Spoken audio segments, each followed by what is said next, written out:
Base sa bidyong kumakalat, makikita dito sa video ang kuhang bumababa dito ang mga Chinese researchmen.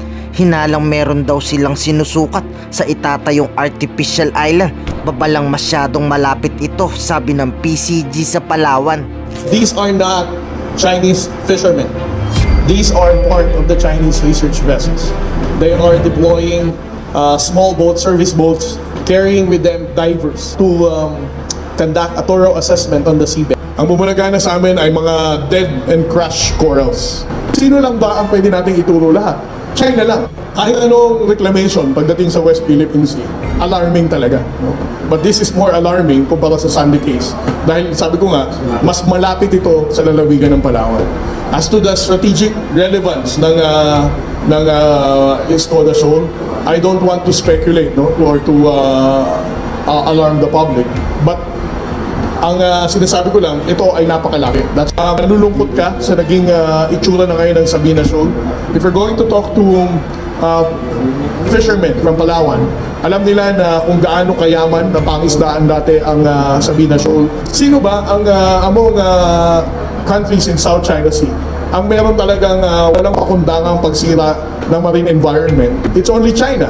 Pero babala ni retired Supreme Court Justice Antonio Carpio, senyales itong may tinatayo na naman ditong China. Mala Lucena to Quezon City lang ang layo. 140 kilometer lang daw kasing layo ng Palawan sa Escoda. Lumalapit na sa Reed Bank. Mayaman sa langis, uunahan pa nila tayo. I think they are in the process of making markings because they destroy the coral reefs. No, maybe that's the first phase. If we allow them to build on Sabina Shoal, then they will harass us in Reed Bank because they have a base near Reed Bank. So what they're planning to do is to have an outpost near the Reed Bank to prevent us from getting the gas. The challenge for us is how to get the gas in Reed Bank.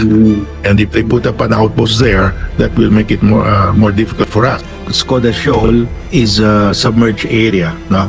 It's not a low tide. It's totally submerged, even at low tide. We're the only ones who can build an artificial island on our exclusive economic zone. So that will be in violation of UNCLOS, in violation of the Arbitral Tribunal. Sa kasalukuyan, idineploy naman sa Escoda Shoal ang BRP Teresa Magbanwa, isa sa pinakamalaki nating barkong kayang pumigil dito sa China. Sa plano nila ditong pagtatayo, sasakupin ang Escoda Shoal ng China. Samantala, may sasaklolo naman sa PCG barkong makakasangga di umano natin sa China.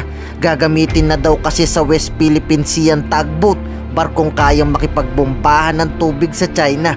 All these vessels are compliant with the international standards. From wooden hull, we modernized. So, gawin natin bakal yung mga hull, yung construction ng mga fishing boats.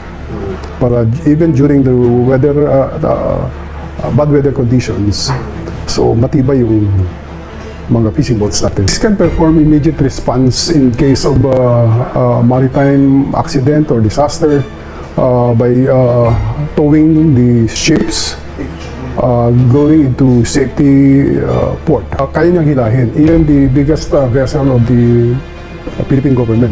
Dagdag pa ng security analyst, tinuturing nila itong isang napakalaking banta, itong pagtatayo sa Escoda Shoal ng panibagong kampo di umano ng Chinese. Lalabas kasing tinalo na naman tayo ng China, may makukuha na naman dito ang mga Chinese. Malaking bagay yun, no, para sa kanila because it's part of the psychological warfare na nakuha nila yung isang pag-aari ng Pilipinas. The tendency is, of course, it becomes a buffer zone, no? Kapag nagkaroon ng kaguluhan, napakalapit nila sa atin. Ngayon, ikaw bilang Pilipino, ano ang masasabi mo at reaksyon sa balitang ito? Mag-iwan ka ng komento sa ibaba at atin pong babasahin isa-isa.